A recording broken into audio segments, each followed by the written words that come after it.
Hey, what's going on, guys? Phil here. Welcome back to another podcast. Today's guest is someone you may not know. He goes by Rumple. Now, I recently discovered him via YouTube, which it's amazing at doing, with a video titled "We Deserve Better: A Retrospective of MechWarrior." Now, I didn't know anything about him. I didn't know his background. I didn't know how long, if he was even a fan of MechWarrior BattleTech, which I assume he was, based on the video and the title, but I reached out and I sat down with Rumple a few days ago to do a podcast. Now, what was very illuminating is he's relatively new to BattleTech MechWarrior in general, albeit we did discover not so much, and you'll find out more by listening. But anyways, I hope you enjoy this conversation. I'm going to have his channel and the said video in the description below. I highly recommend you go check that video out because, again, I think, like me, a lot of people out there are sharing a lot of the feelings that we're going to talk about as far as the franchise and the IP in general and the overall just sort of gaming and MechWarrior BattleTech IP. But anyways, I hope you enjoyed this podcast. Go check that out. And yeah, let's go and hop into it. Okay, I have to stop you there right before we get to the podcast. We got to do something. We got to talk about the sponsors, but not the sponsors you think of. There's actually 3 patrons that are podcast sponsors, and I want to give them a quick shout out because they've been podcast sponsors for some time now. And there's Chad, McJiggles, and Downtime. You 3 have kept that going forever. So I just want to say thank you again. If you'd also like to get your name on a podcast and a shout out every single time, consider becoming a podcast sponsor, and you can check that out at my Patreon. And speaking of sponsors, just want to say thank you to DOS Print House for also sponsoring this podcast. Now, DOS Print House is a service out of Oregon. Now, I've showcased this many a times, right? I've showcased this big bad boy right here. I've also showcased this tiny one right here. Now, this is actually from PGI that sent me when I did the clan sponsored stream. This is a 3-inch tall one. Don't mind the missing toe. By the way, these are not toddler safe. I'm finding that out being a dad. Now, there is some other stuff I want to show you just really quick that I think might tickle your fancy. What we have here is some other NG members that have utilized DOS Print House and his services. That is a Vapor Eagle and Supernova. A Centurion. Ooh, what is this, Phil? Well, this one is actually an NG exclusive that's going to be coming to the store very soon. So, well, we'll talk about that later. But then also, here you go. 2 glorious mechs. NG members have already begun utilizing DOS Print House. He's out of Oregon. He's a great dude. His name is Nick. You can ask him questions on the NG Discord specifically about his services. And if you're looking for tanks, if you're looking for airships, if you're looking for whatever, if it's 3D printed, even when it goes to environmental art, maybe you're doing a tabletop and you want some buildings or bridges or rocks or trees, he can do that. So I'll have all of his information for DOS Print House in the description below. And of course, like I said, if you mention NG, he also gives you a 10% discount. And he is also available for any questions if you just head over to the No Guts No Galaxy Discord, hit him up in the 3D printing section, Pancake Man, he will take care of you. So thank you again, DOS Print House, for sponsoring this podcast. Let's get on to it. All right, man. Well, thanks for doing this. I know it's sort of short timing, although not too bad. But first off, welcome. Thanks for doing that video. For those that don't know, do you want to introduce yourself? Give a little bit of backstory about if you're a MechWarrior BattleTech fan, stuff like that. Sure, yeah. Hey guys, I'm Rumple. Think I started playing MechWarrior Online, 2023. I had known about BattleTech, like I said, through all of Tex's videos. And then all it took was one screenshot of that mech loadout. And I was like, oh my gosh, that's a game that looks like it's got some, tactical complexity to it. And I hopped in, and then now I've got like the BattleTech curse, like I can't get enough of it. All the different games, the books, and all of that. So yeah, I just really enjoyed it and kind of just wanted to talk about why it's great. Try to get more people into it, right? Yeah. I feel like the signal for the game's kind of low-ish for what it should be. Gotcha. So you're relatively new to MechWarrior BattleTech. Had you ever seen it beforehand? You look to be about my age. Like, I don't know how old you are, but so did you see it in the 90s or early 2000s or anything like that? So I'm 35. How old are you? 40. Yeah. Okay. So yeah, what I kick myself with, we have the local game shops, but they really only had Warhammer. and I kicked myself in the foot because I used you know the clicky game, the Mech Warrior click game. You know what I'm talking about? Yep. It had the dot. I had a bunch of those because like that was the only form, but I didn't really know what Mech Warrior BattleTech was. So I'm like, I threw all of those away. Now that I know what it is, you know. So I was vaguely aware of it, and then I think Xbox Live, one of the first games, it was Mech Assault, right? Yeah. So sorry, let me you can't see me, which is weird. I don't know why it's not doing that. So let me see if I can show camera confirm. Let's see if it's trying. I'm trying to get my camera to show to you guys, or so you can see me at least. It's not going through. Okay, so you were playing Mech Assault. You had the MechWarrior Dark Age click game, which, by the way, actually was really popular. I think it was a weird time. I don't know if you know the history, but like the IP had been sold, you know, FASA, and they were trying this. They jumped the timeline like 100 years in the future, which was sort of a, at least to like me, was like a slap in the face of like your fans, because all of your characters that you loved, everything, the sort of, even the structure of just the invasion from the clans and all that, it just sort of changed. It just flipped it upside down. So a lot of like BattleTech fans really didn't like it. Plus the aesthetics was a huge departure than what we were used to. So it was like one of those things where I think the click game actually it got quite popular. And if anything, I think it was actually a smart play on their part, because what it did is it took a sort of long drawn out tabletop experience and improved it to where you could just get into the action relatively quickly, a little bit more accessible from, definitely kids' perspective, but just you could have matches and stuff. So you came in from that angle. So it was Text Talks. Did that pop up on your YouTube feed just randomly? Is that how you found them? So have you ever heard of Space Station 13? I Kind of a have very not. tiny title. So I watched all of his stuff, and then it would pop up from there, and it's like, what is this? And I think it was the Amara Civil War is the first one I watched, and I was like, oh my gosh, like the lore to this universe is amazing. And then it was just a rabbit hole jumping down from there.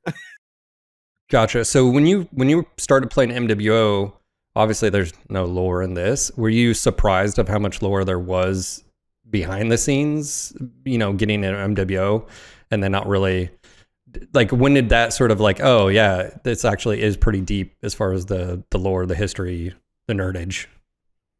So I think I knew a decent, he's probably got 20 videos. I probably watch all of those before hopping into MWO. So it was very fun. I think that's one of the great things about BattleTech is I don't think they meant to do it when they first created the company, right? But it's like, if you're into this one game, it transfers to the next game, to the next. Like, your Orion exists in all these different versions. And I think that's kind of what's awesome about it. Because knowing the lore and then going in, you're like, oh my gosh, this is the Marauder that he talked about for an hour, you know? Yeah. It's so cool to be able to see in all the different variations of gameplay. Yeah. Okay. Also, shout out to Text Talks BattleTech. If you haven't looked that up on YouTube, you should definitely do that. Great content. I think probably the most fun, interactive, but also the narration, the voice, it all just sort of comes together. The scripting is great. For those that just don't know, just go to YouTube, Text Talks BattleTech, go subscribe. You're not going to be disappointed. The amount of work that goes into those things is awe-inspiring, because I know, just being a content creator like myself, I'm just like, I have no idea like how. I think some of them take like a long time, like over a year to make. So I can't imagine. Yeah. But it's resources like that I think are pretty invaluable, because outside of the books, the novels, have you read any of the novels? So I've actually started it. Okay. Funny enough, playing clans with my one friend that I can convince to play clans with, after we bombed Turtle Bay, he's like, I need to start reading the novels. Like, what is going on with these clan guys? So I think he's read like 20, and now I'm starting at the Warrior trilogy. I think that's what it's called. Yep. Okay, so outside of like the novels or the tiros, like the source books, I mean, I think Text Talks puts the lore in a context that you're like, oh, this is as deep as, like, it's almost like watching, if you will, like the History Channel of like, Korea, recently like Iraq, Afghanistan, then Korea, and then all this stuff. Like, you go back, and it's to me at least, that sort of puts in the same context of historical accuracy and all these little details that are, of course, lore nerds love, but also someone coming from the outside, you're like, oh, this is actually, it's deeper than just giant stoppy robots shooting giant stoppy robots in games. Oh, there's infantry. Oh, there's naval warfare. There's interplanet. There's space wizards. Like, what is that about? And then yeah. So for me, at least, I think Text Talks does a fantastic. There's others as well. Jven is another one that I love. It's less as far as it's just more of just information instead of like a sort of show, a sort of that. So there's others like again, Big Red as well does videos. There's a bunch of content creators that I think you realize like, oh, okay, BattleTech is quite deep. So you came into BattleTech in 2023. It's now 2025. You actually had experience with MechWarrior, but you really didn't know. And did you know that BattleTech and MechWarrior were the same thing? Like, did you know that back in the day? Probably initially, no. Okay. And then all of my friends that I try to explain, like, unfortunately, right, I don't know how they're going to rectify that because it's two split IPs, but I feel like that is everyone I tell about the thing, they're like, wait, that's the same thing. It's like, yeah, it's the same thing. Yeah. It's the same exact, Yeah. I think it for me, one of the things I've done is it's like, okay, you have Star Wars, that's BattleTech. And then you have Return of the Jedi. That's MechWarrior 2, MechWarrior. Like you almost have to look at it as like it's the Star Wars universe, it's the BattleTech universe, but you have these games that are or MechWarriors. That's just this side because you have Mech Commander, you have Mech Assault, and so forth. But so I found your video. Actually, I saw it on my timeline. It popped up. I was. And then someone in my community posted it. So I gave it a watch, the entire thing, because I was like, I don't really know this person, but it's funny, your name I recognize as far as your username. So we've been in matches together. I think we have, yes. So I was like, okay, let me give this a watch. And I think your criticisms, I think your points, you had positives, you had pros and cons. And I want to get through that from your perspective, because I think what's cool to hear is, and knowing now, because I didn't know anything about you, I didn't know when you got introduced to MechWarrior BattleTech, is what's this guy's perspective? And for me, it's someone who's coming into the IP relatively recently. And I think that perspective is useful because that's sort of the demographic that you want people to come in who've never seen it. And then why did you stick around, but why are your friends not really interested? And I think that's an important thing. Like if you're a developer, whether it's Piranha Games or anybody else, right now they're the only ones in the with the IP as far as license. I think that's invaluable because again, you sort of hinted this in Clans, here's the story, it's a story driven, but and then you've got Mercs and here, and then you got MWO and it's got depth and stuff, but why isn't it more popular? So anyways, I just sort of wanted to talk about that, pick your brain, what are your feelings on, Mercs, what are your feelings on Clans? And then, and again, I encourage everybody to go watch that video, and I'll have your YouTube channel in the description. So if someone's wondering about you, you can go directly to your channel, subscribe, listen, watch, give feedback. So yeah, man, where do you want to start? I mean, do you want to start with MWO? Like, do you think that's a good starting point of like? Yeah, I think so. Okay. If that's all right. Yeah. I'm not going to assume anyone saw the video, but one of my points that I make is, I'm kind of into the sweaty competitive games. I play a ton of Overwatch, Tarkov, Rainbow Six. That's kind of why I wanted to make a video, because I really did not know any mech where I didn't know it existed, right? And so I just wanted to say, like, from my perspective, coming out, the core gameplay is so solid in MWO. I'm always very interested in game systems and like game design, and I was just blown away. I was like, oh my gosh, this is crazy. And because you see the package, as someone coming from the outside, please don't take offense to this, but it kind of looks a little N64 graphic-y, right? And then I think that might trick people into thinking it's simplistic or it's just some like stomp 'em shooter. But no, it's very tactical, and I really enjoyed that. Yeah, the videos, like if you're on the outside, like I have friends that watch it and they're like, what is this? And I'm like, well, you're in a giant mech and you're shooting other mechs and you're engaging. But you know, it's funny you mentioned graphics sort of fidelity of like, unfortunately, like even Mech 5 and Clans, I really didn't like. You see other titles in Unreal 5 and you're like, holy shit, like this is really nice. Like the level fidelity, environmental assets, the landscapes and everything. And I do feel like that was definitely missed in Clans and even Mercs. Is it doesn't really feel like a leap above MWO. Like yes, it's an improvement, but it's not what you'd suspect from a probably 2011, 2010 engine to 2025. So yeah, I totally get you on the aesthetic thing. So from the gameplay, from the competitive sense, you're saying there's plenty of depth. What is, from your perspective, what's holding people back? Like if you've tried to get people to play, like what is the, other than outside of like, okay, the graphics are outdated, what do you feel like is like a top few reasons why your buddies don't stick around or don't want to play it? Yeah, discounting graphics. I would say it once you hop in and play around, and that's a whole argument. Should meta progression exist or not? You've kind of seen it. You jump in the little arena, you do your fight, and that's that. I'm not, who knows where the game should go, but I think they play a couple rounds and they're like, okay, like what else is there? Is there another mode or that? It's like, well, no, we're just gonna hop back in and kind of brawl it back out again. And if you don't know the series, you don't know what mech to try next or anything like that. It's kind of hard to invest further past the initial hump. It took me being like, oh, hold on, let me go on Grid Mechs and find you a build because you want to play a sniper or whatever like that.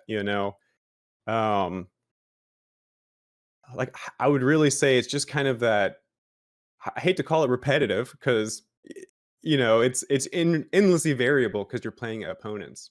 Yeah. Um, but I think a lot of gamers nowadays are looking for a couple extra systems attached to that arena type fight, right?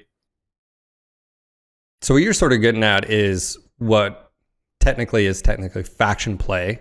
Solaris. We used to have a dedicated Solaris, which was like a 1v1 or 2v2, mode. We now have an event queue. I'm tracking what you're saying. I feel like the problem with what you're bringing up is that one, those modes, literally Solaris was removed. It's only available in event queue when event queue is going on. The reason Solaris just was not popular, I know I've said this before, there are people that like it. I think there were some interesting things that they did, but unfortunately the game mode was DOA. Like it came out and it was dead. And faction play gave this, it was supposed to be the big grandiose like clan warfare, as far as your unit against their unit and you're vying for resources. And obviously that hasn't got any updates. So like, I feel like you're bringing up MWOs in a weird state where you're saying the gameplay and the like quick play is fine, but then you have the depth of all the customization, but then your friends are looking for, okay, well, what else does it offer? So I don't just have to play quick play anymore, but those are pretty much just dead right now as well. So there's not a whole lot for them. So then maybe they look at Mercs or Clans and, so forth. Did your friends find any difficulty in transitioning? Because you brought up you play competitive shooters. Do you feel like that was different because you don't have a human character, you got a mech, stuff like that? Was that a problem? So it's kind of one of the things I didn't talk about in the video, but I wanted to because I always see people say it's a huge difficulty curve. It's very difficult to get new people in. I would say no. I mean, you have to manage your heat, sure, but there's not that many. And again, I'm sorry if I keep going back to Tarkov. I put 5,000 hours, so it's my brain's always stuck with that. But there's so many keybinds to just look a little bit to the left, look a little bit to the right. You can check your chain, there's twice the amount of keybinds on your keyboard. So I feel like gamers are okay with a little bit of complexity. I wouldn't say that's a barrier to entry. There's like, the initial 1 or 2 matches where you're trying to find the torso twist and things like that. But I would say it eased into it. And maybe I can't speak for my friends and new players, but for me, I would like to see a little bit more of the simulation aspect turned up. After I kind of got into it, I was like, oh, okay, like this is cool, but I thought there'd be a little bit more simulation-y feeling to it. It's basically a shooter with a tank tread on the bottom, right?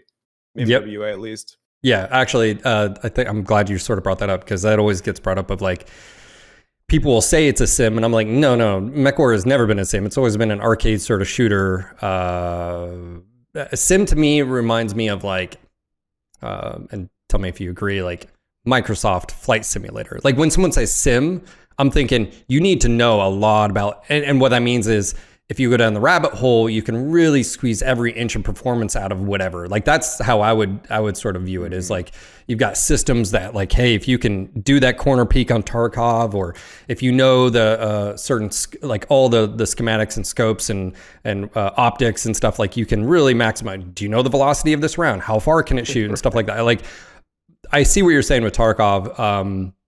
It's funny that you bring that up, because previously, the devs did mention Matt Newman and Darren. Darren's no longer there, but they had mentioned, they'd sort of been, the company had been brainstorming, what happens after clans, whatever comes next. And they had referenced Call of Duty DMZ, which is not as hardcore Tarkov-y, of course, but it's the idea of like an extraction shooter and stuff like that. So let me pick your brain about that. Like if you were to suggest, what would you see if there was going to be a new game? And knowing what you know about Mercs and knowing what you know about clans, and then I'm assuming you knew clans obviously didn't perform well sales wise, at least that's why so many people got laid off. What would be your suggestion or ideas to pitch towards PGI about like what would be coming next? So again, I'm just gonna caveat, I love multiplayer. I'm always gonna go with that. I have a huge bias with a shooter. I struggle to think about the last single player like campaign type shooter I played. So starting with that as my base, Sure. I feel like multiplayer's got to be the way to go, because just on a business standpoint, if I'm trying to get my friends to play, sure, they might hop in the campaign, but they touch go. It's hard to keep more than 4 players. But if it's multiplayer, you can get as many friends as you want to come play, right? So that to me seems like that's how you get a ton more people to play. As to the type of game, I've brainstormed so many different things. We can go into that if you want. But have you ever played the MechWarrior Living Legends? Because that's what I've been hopping on lately. And that Battlefield style of game, I feel like that would be a very, maybe not easy, but the formula's already proven in there. Go with that, right? That's actually funny you mentioned that in your video. Actually, that's how I started. So I was an addict for about 5 years of EVE online. And I'll say this, if everyone ever makes a BattleTech MMORPG that's ideas behind like EVE, luckily this is my job. So it's like one of those things where that would be a good thing for my job. But like outside of that, it's like, bro, I got sucked in. My point being is, Living Legends, so I was graduating from college, and Living Legends, and I started playing it. That's actually how I met Darren, and I got into the modding. So I actually like got into behind the scenes 3D modeling. I did my claim to fame there is I did the Stormcrow mech back in the day. So that's how I got into it. So it was interesting because I loved Living Legends for the period of time zone that I played it. The game mode you're talking about is basically a conquest game mode, but it's combined arms, meaning you can play different vehicles, from vehicles to elementals, battle armor to VTOLs to aerospace and mechs, of course. I've said this before.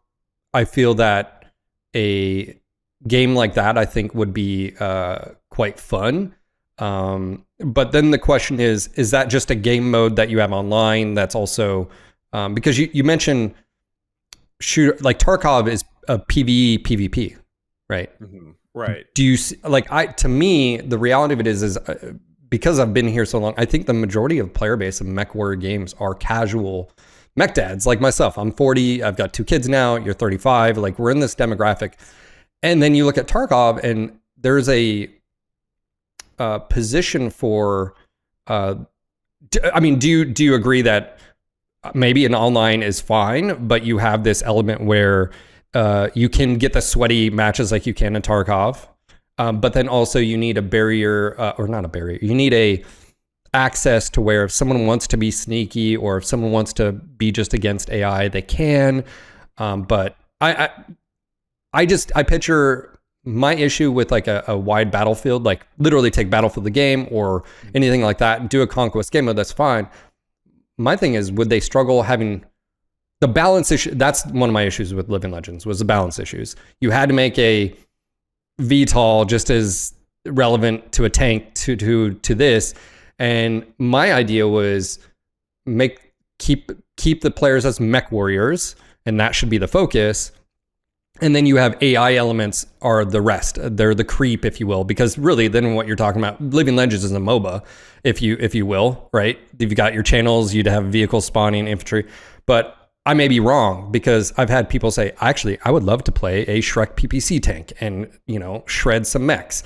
And I have to concede that because, it's like, I don't actually know what would be successful or not. I don't have a crystal ball, but would you...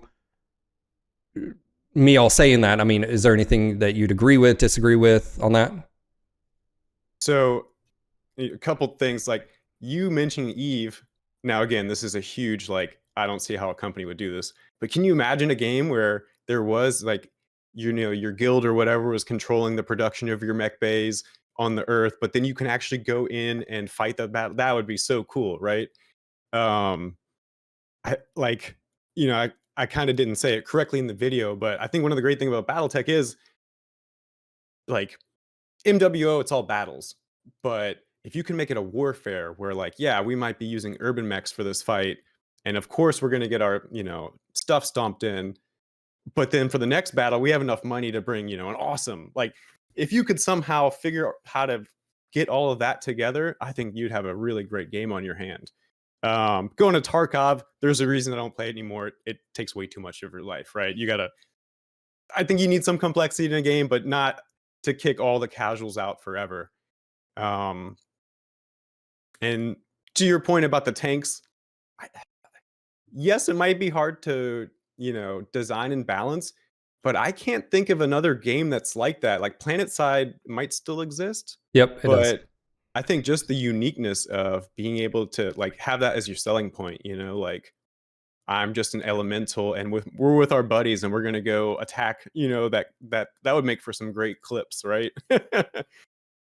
Yeah, hopping on mechs and destroy them. Yeah, it's one of those things where because of the situation that PGI is in with I just don't know where they go here other than maybe what's safe, and what's safe worked with, Mech 5 Mercs and the DLC sort of venue. Obviously they're working on a DLC, I'm assuming for clans, an actual DLC. And apparently we're going to find out more in March. I did ping Russ about mod tools because I'm interested in mods for clans, and he said March we have an announcement. So I'm assuming we'll find out a little bit more about whatever's coming next. But yeah, so do you think, based on your reaction to clans, you're saying that probably it's not a good idea just to stick to single player story driven content based on... I just feel like it's hard to create a community around a campaign type experience that's always the same, right? Yeah. Like you look at the biggest communities, they're kind of all multiplayer games because there is that replayability of people, but also, like I said, just being able to get people interacting with each other. It's not exactly the same as them being on your team because y'all are kind of just fighting the AI, right? And I understand for PGI, it might not be feasible at this point to make a completely new multiplayer game, but that's what people want. That's the oldest version, right? There's no, I mean, like, when did MWO come out? 2013? I think Yeah. that's like someone in my comments said, that's from the Super Nintendo to the Xbox. Like that's the gap of time. And that's kind of crazy to think about. And like there's not the fan like I'm just showing up 2 years ago, but if I'm you and I've been waiting my whole life, that's got to be frustrating to have to wait so long between titles that you want to see. Yeah, yeah. I mean, and I sort of feel left out from a PvP standpoint, and I've sort of made my stance on that is like we've now had two single player experiences, and the history of PGI MWO is what got them to be able to afford, if you will, to do 5, which is great, cool. But I harken back to it's tough because like on one hand I can make a claim. I think your online community is important, but then, you look at numbers and, sometimes numbers don't show the entire picture, but like you've got more people playing, BattleTech, the turn-based tactical game, which is great. Then you do Mercs, and then Mercs, there's more people playing daily than MWO. And then MWO, there's more people playing than Mercs, Mech 5 Mercs, or clans. And so it's like this, I don't know what the answer is, but that's why I just figured just having conversations with people. But, yeah, for me, Mercs was a big disappointment. I said this, Mercs is as wide as an ocean, as deep as puddle. There's no tactical elements to it. You can't choose your drop point. You can't choose like, oh, they're on patrol. Let's wait till the patrol goes by. Let's hit the generators, take out the power. Let's take out the sensors. Oh, there's, we're hitting a civilian target. Oh, we're hitting a military target. I come from a military background, so it's like, to me, I've said what Mercs and clans is like LARPers creating a game, acting like they're like creating a military thing, but there's no military bearing whatsoever. And so, like clans, I enjoyed playing it for the cinematics, but the missions were way too linear. There was no tactical options. It was literally just take bigger and bigger mechs until you're all just dire wolves, and you're just one clicking torsos, right? I mean, so. Yeah. Did you, how many hours did you play Mercs? Quite a bit, or? Mercs is probably my least played. And why? I think I might have actually put more into clans.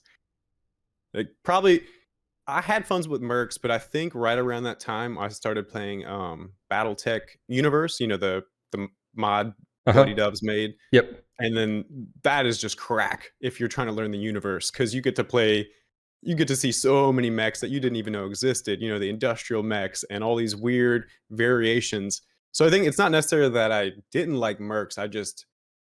That became my most played game last year just because I enjoyed it so much.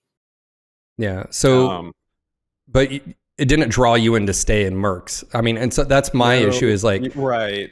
And did you, so Mercs was released in 2019. I mean, it's been a minute since it was released too. And, full disclosure, I don't know if you know this, but I used to do contract work for PGI, like community management, sort of. Yeah. So that stopped in 2020. But I've been a fan. That's been my thing, is like, that's how we started the podcast. I'm a big BattleTech nerd. And that's why I was always like getting in trouble, because I'm a fan first. And I'm like, look, you're going to be gone and we're still going to be here. I think a lot of people get attached to dev studios, and we were talking about this in Twitch earlier. We mentioned another studio, the Rival studio. We need more info there to make a real decision off of like, where is it expected, not expected? But like the gaming industry is so volatile. So my concern is, does PGI play it safe? Do they learn from mistakes, or do they learn to improve, or do they just fall back onto what they know is going to make sure to, make money and paycheck? Because EG7 as well. I don't know if they got acquired. EG7 is now the parent company, right? So, it's just one of those things where clans, to me, the cinematics were cool, but even then, I still felt like the game was soft. I don't know how else to describe it. All they had to do was just watch Textalk's BattleTech and how dark and grit. I didn't get that feeling at all playing clans. It was very colorful aesthetically, right? And kind of like you were just saying, like, what they put so much into the mocap. Like, I don't want to keep going back to that, and how much, however much money, I don't know. But like just little things like you're kind of hinting at, like, can I pick my drop point? Can I just have one air support air raid for this thing? Just little things like that. Looking at the tactical map before the you go into the mission, I think would just get players like feeling a bit more like, okay, I'm a mech commander, I'm feeling it. But it's just like all you have is you drop in and you shoot your lasers and that's it. And it's like after playing some of these mods with BattleTech, you're like, oh man, there's so many, we could have UAV, we can have airstrikes, we can do all these things. And then it's just like it's like it's so close, right? But it's not enough to even get fans to be like, wow, that was such a great experience. It was good, right? It was good. There's no problem with that. The issue is, though, as soon as you step out of the fandom, you're not going to convince random people to stick around for clans specifically. Is what I'm talking about. Yeah. So how'd you feel about seeing an elemental in clans? But then did you catch on to stuff like that as being a new, like it was a reference there visually, but then there's never talked about, you never see him there. Like there's, hey, go into the dropship, but you never, like, I feel like, again, there's no infantry, there's no, like, you read in the novels, you're going to find this out in Warrior, series. Also definitely recommend Great Death Legion trilogy. I just feel like, and even BattleTech, even BTA doesn't have this as much. I think it's like take a microcosm of the Earth right now as far as military units and tactics and strategy, and you've got infantry fighting, you got everything. That BTA doesn't, even Rogue Tech doesn't capture that, because the base game I don't think was able to get modded to where you can have infantry platoons, and anti-mech, stuff. There's they've done a lot for modding, by the way. I love BTA, and I think Rogue Tech is fantastic as well, but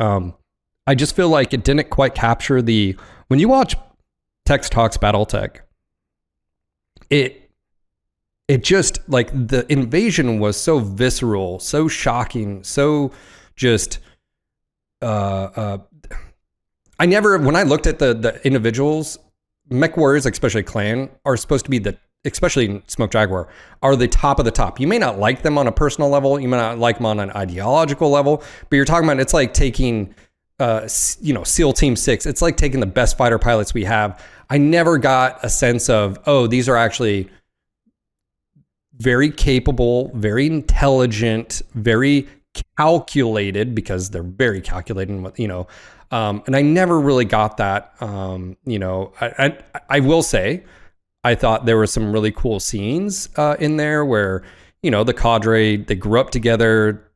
They've also, there's like 100 plus of them. They're down to 5, and then down to, there's not many left. But who was your favorite? Did you have a favorite character? Did you like any of the story as far as that?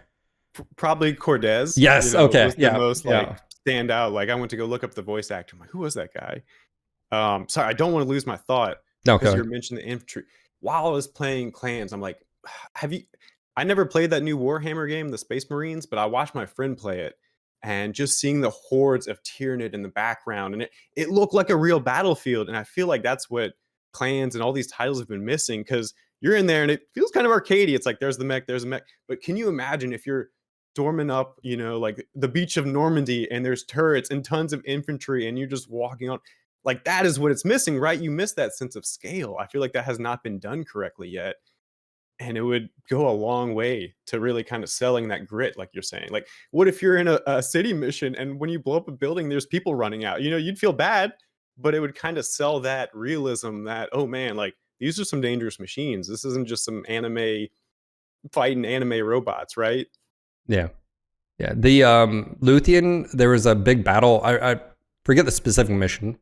And that's sad too, because I can tell you missions for MechWarrior 2 and Mech 3, but clans, but it was a Luthien mission, and it's this huge open in the middle, and you do have some aerospace fighters going through, and you have random patches of artillery, and I'm like, they could have captured, I was like, and there's glimpses. I remember seeing a aerospace fighter go across, and there's a dropship that shoots it down, but it like happens like once.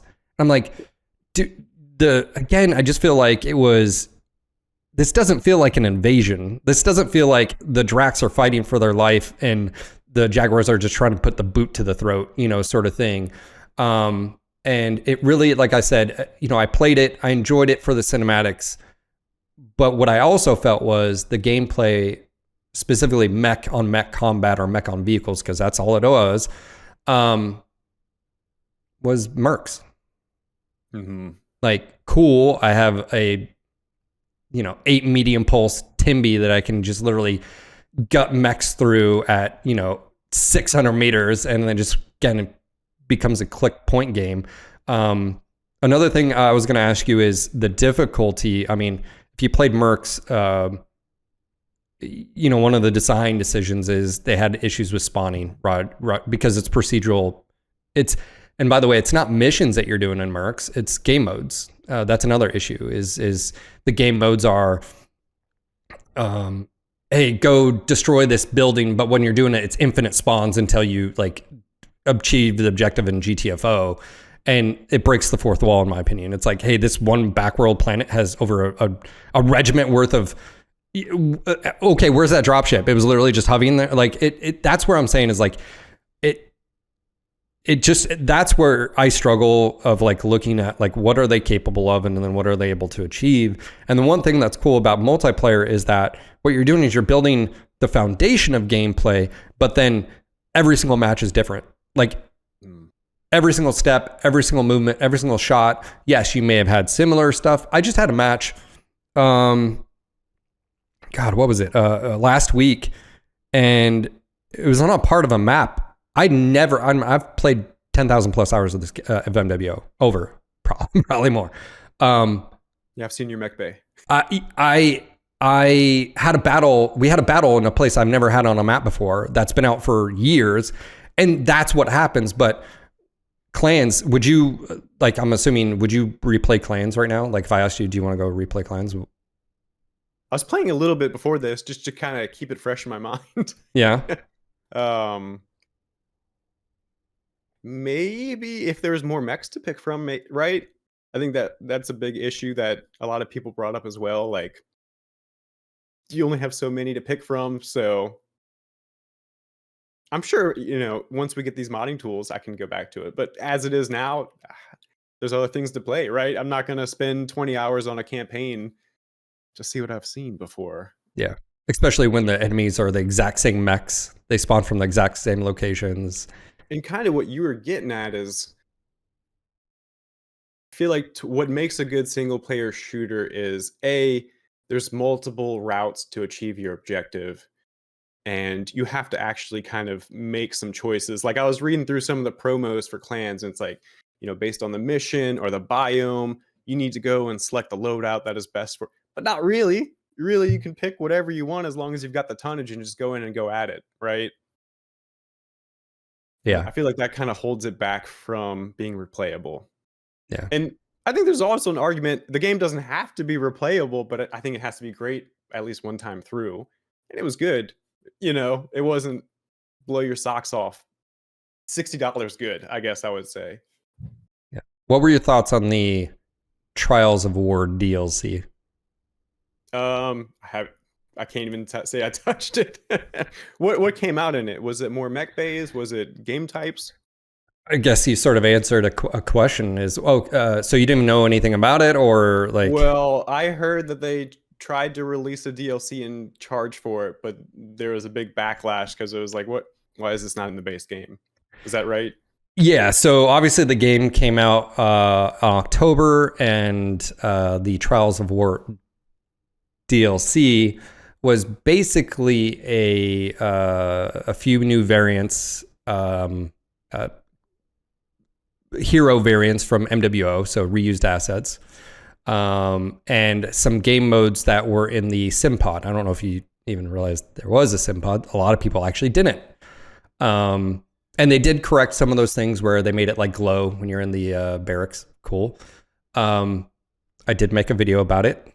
It did apparently cause a shitstorm because of professional relationships I have with PGI and personal ones. But I asked on Twitter, is this what we should expect from here on out, is that you're charging for game modes when there's nothing? It's funny because you mentioned I might come back if there's new mechs. My answer would be, that's not enough for me to come back and play your campaign that I've already played. To me, it's like, did you integrate this these two game? One's a like how long can you survive sort of game mode, like waves. Tried it.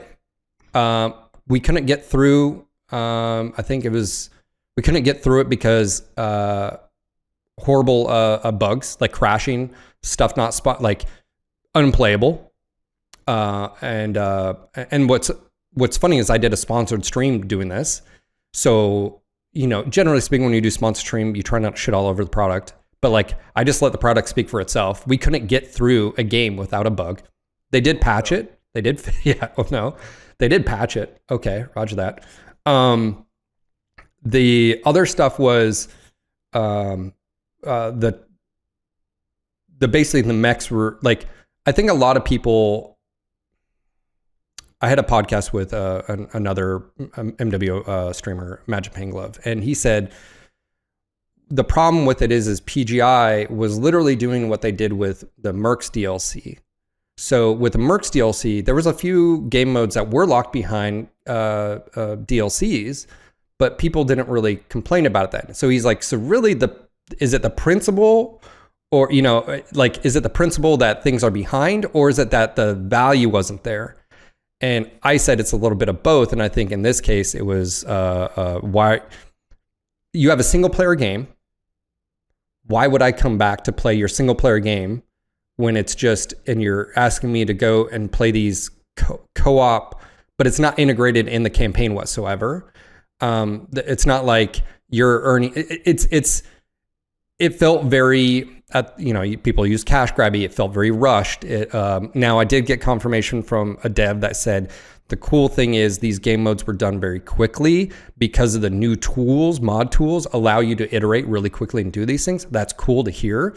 But to me, what it felt like was it felt rushed. It felt like cash grabby. And then now hindsight, of course, is 2020.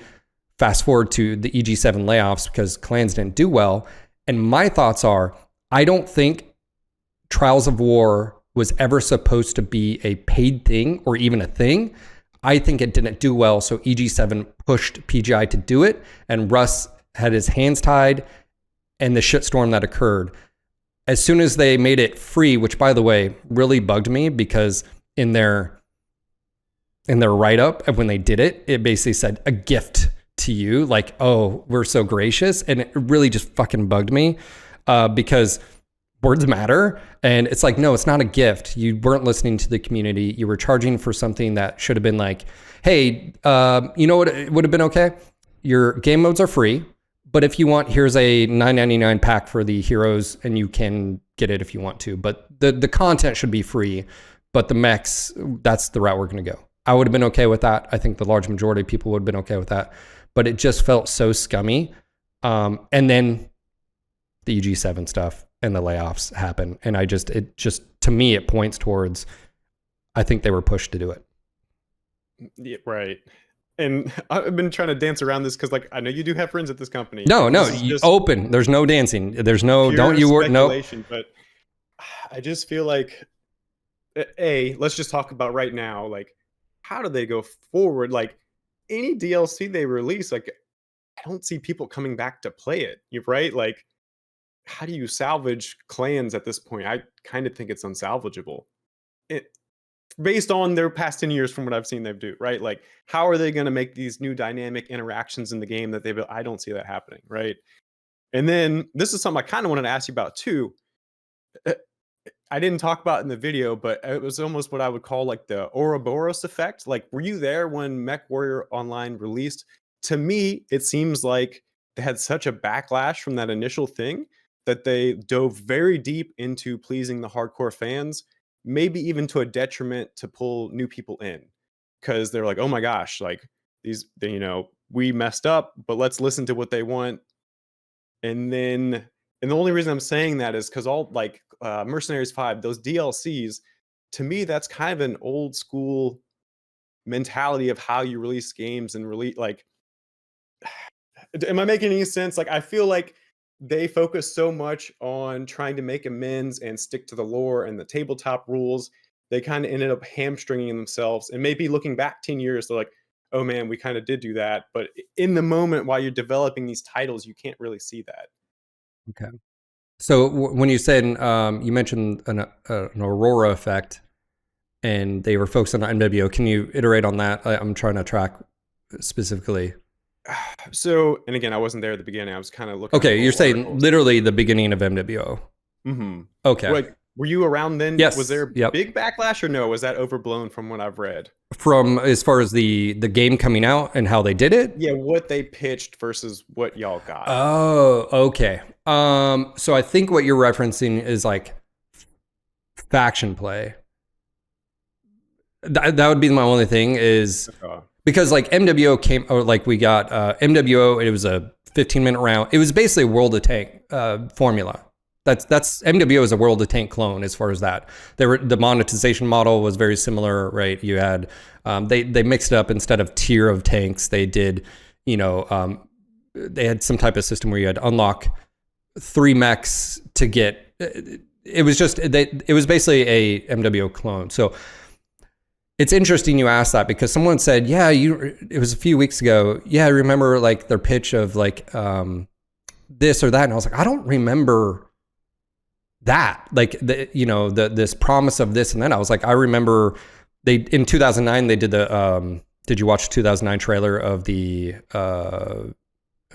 they were trying to do Mech 5 back in 2009. Did you watch it? It's the Warhammer walking through fighting the Atlas and the Jenner pops up and he ejects.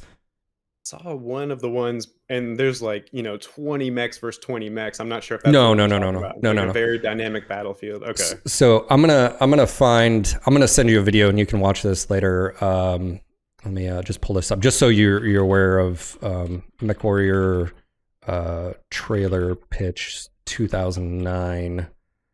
Yeah, here we go. I'm just gonna share this with you and just so you can see this. Here we go. Cool. So it's not a long video, but yeah. So there's that. So yeah, I have seen this. Okay, so that was them trying at the time. That was them trying to get a publisher. It didn't work, and then that's where they got IGP was formed. IGP was Infinite Game Publishing. I don't know the exact, but I know that that's who we worked for when we started doing contract work at the very beginning. So we were doing this podcast. We were playing the game. We wanted to do it more, and so we started doing basically what I do right now for them. And so I was actually on the IGP's Twitch channel. That's how everything sort of started. We had NG TV, and then when IGP went under because of bad business practices, because their marketing team had no experience with MechWarrior BattleTech, had no experience with marketing whatsoever. It was so bananas being behind the scenes, and that's what's really frustrating. And because I've had my foot in the door behind the scenes, and there's things that I do not belong in those environments. And for just my personality and my background, nope, I'm good. But so I don't know. I think faction play was the big thing. It was supposed to be like, man, it was Brian Ekman. Brian Ekman was the co-founder of PGI with Russ Bullock. And he promised faction play. It was up on the stage. It was like logistic lines and being able to take worlds and big battles and stuff. It was like the moon, the stars, the skies. He gets up there and does this huge, thing. And yeah, faction play never made it that far. And I think what you're getting to is like design decisions that plagued PGI, and that like Solaris was literally DOA the first day it came out. And I was working for them. And so I played it for a week, and I was never instructed, just to be clear, I was never instructed I had to play the game mode. I played it for a week, and I literally just never went back, and I never got told to, whatever. It was so monotonous. Now, that being said, there are people that enjoyed it, and I think there's aspects to it, but like I've said this before, if from a design perspective, I felt like what PGI has done in a lot of instances is that it's like, because they're secretive of clans and mission and and all their design. They could have used feedback on the outside, and I'm sure maybe they have some playtesters, but it's like, hey, we're going to build this. This is what you want, when it's not really what we want. It's like, hey, we're going to make Solaris this way. They talk about it a little bit.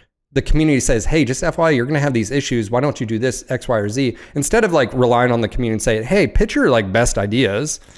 And then we're going to take that and, you know, adopt it and see if we can make it work. It was just, here's Solaris. They, you know, and I quote Russ here, it was like developing a whole nother game, which means they spent millions of dollars on it, and it was literally dead on arrival. And I think what's so interesting nowadays is the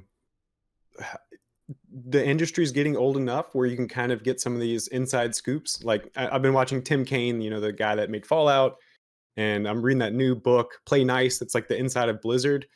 But I wonder, like, who is Russ a developer?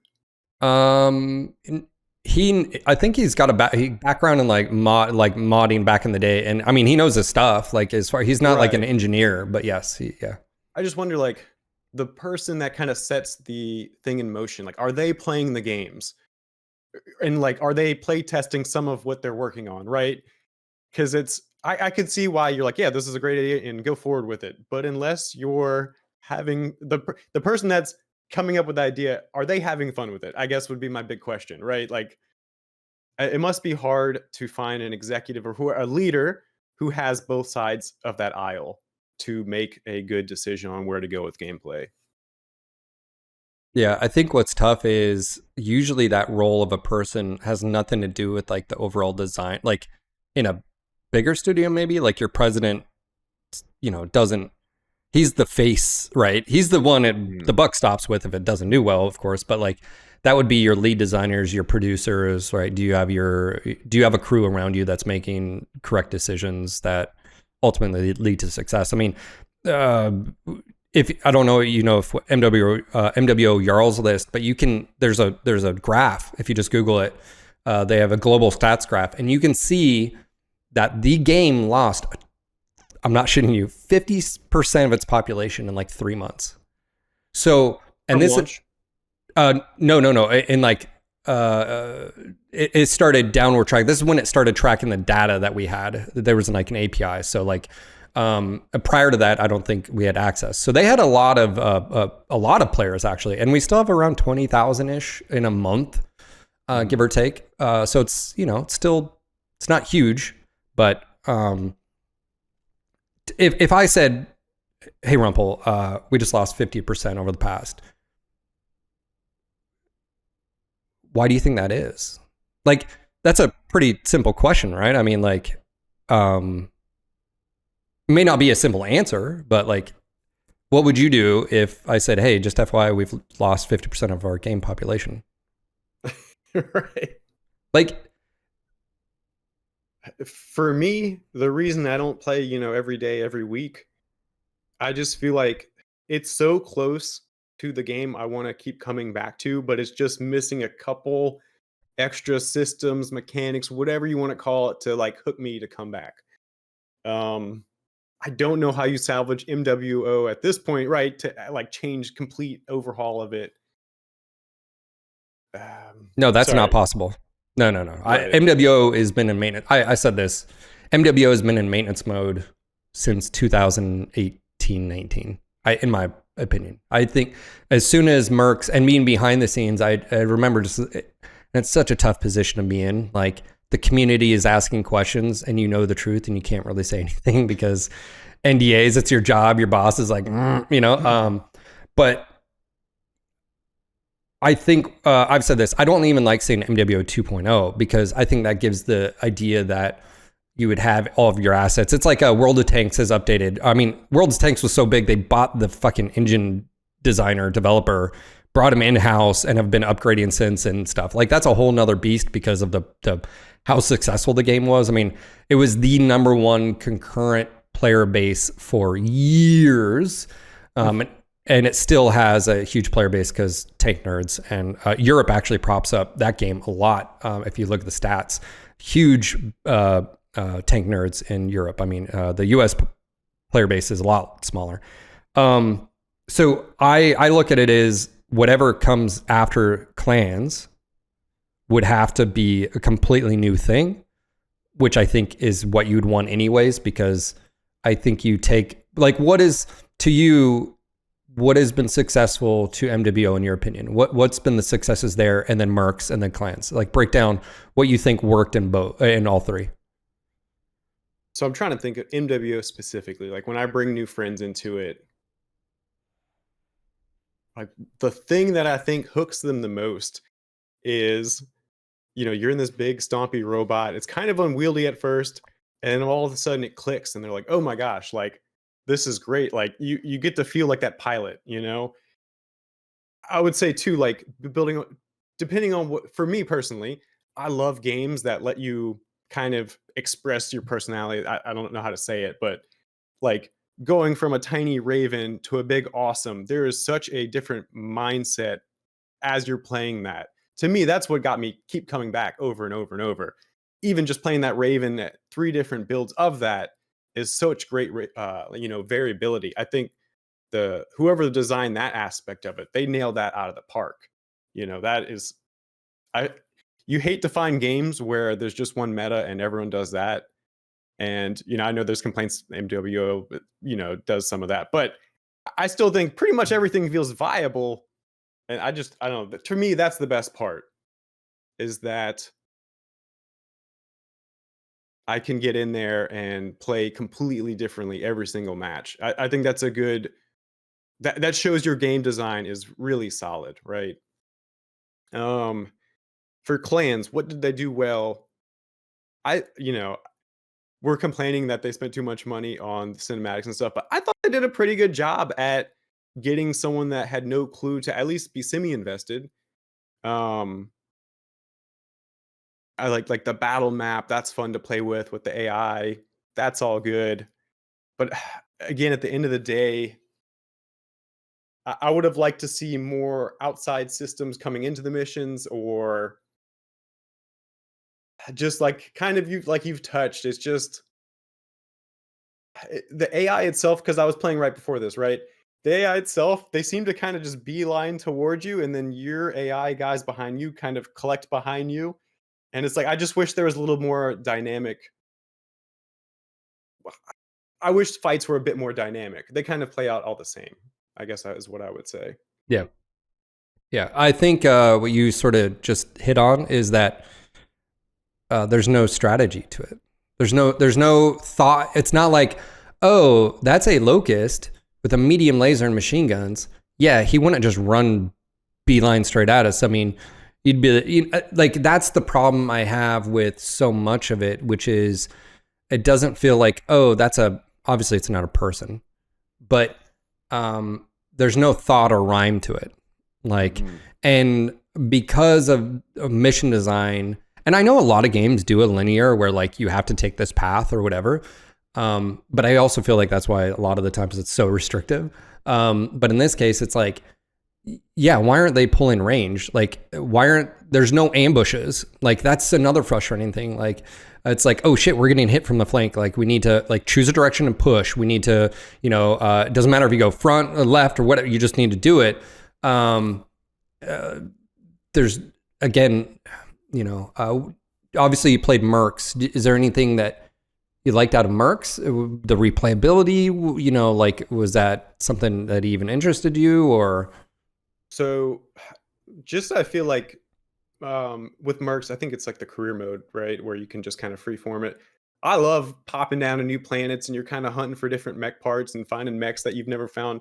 To me, that was the great part. Like the little like company management that they had, I really enjoyed that. And you kind of have to make choices of, oh man, this mech's damaged, I guess we got to take the second line in. Like, to me, that's really cool. I like kind of, going from running the worst gear and like eking your existence out. Like, that is great. So I think that would, if I had to pin down the best part of Mercs, it'd be that, like the little bit of company management aspect, I think ramp that up, that would sell me to come back to it.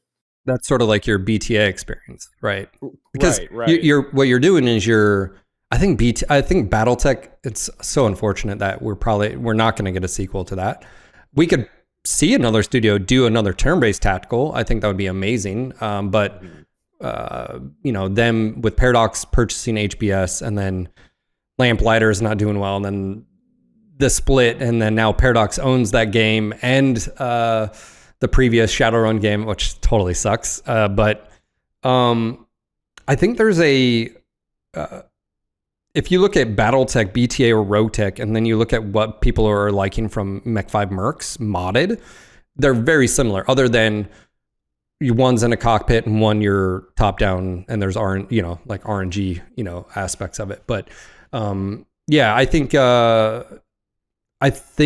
based on this just conversation, I think what you're sort of hinting at is you need a multiplayer component with obviously PvE elements. And I've said this recently, why don't you bring all three under one roof? That's another big issue. You have MWO, you have Mercs, you have clans, 3 fucking different games, and you could have everybody under the sun playing one game. Right. I mean, again, I don't know how it would look, but could you imagine a PvEVP game? That'd be really cool. Like, you take your buddies and y'all go play a PvE mission to scrap them up enough money, to buy a rifleman, and then you can take that into an actual PvP match. Like, I don't know about the balance, but like you said, I think that would be so cool. I think that's a great idea, is bring it all under one roof, like you're saying. Yeah. And I think very earlier, and you're talking about Eve, right? Like, if you could zoom out way further past that, maybe we're getting too far out and going to be alienating new people come in. But if you could manage different drop ships and you have to decide who goes where, like, I think you'd have just a really interesting novel game on your hands. And BattleTech's kind of set up to do that type of thing, I think. Yeah. It's we have a word that Russ said one day that triggers some people, but and I want to get your feedback, but he said the community is niche. And the thought process for me is, right, like, how do you make it mainstream? And I'm like, how about, like, if you're trying to make something mainstream, aren't you just going to fail right off the bat? Like, if that's your, like, literally brain thing, like, it has to be mainstream, has to be, like, we have to get it out there, instead of, like, I feel like what you're doing is you're setting yourself up for failure. Like, if you how about just make a good game?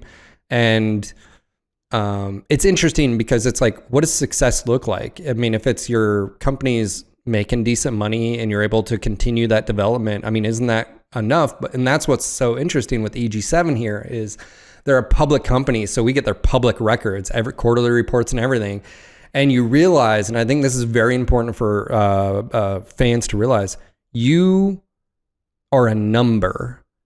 That's all they give a shit about. And I sort of get to the games industry, like, as well, as like, I want MechWarrior to succeed, and I want PGI to succeed, because if they make good games, awesome, cool, right?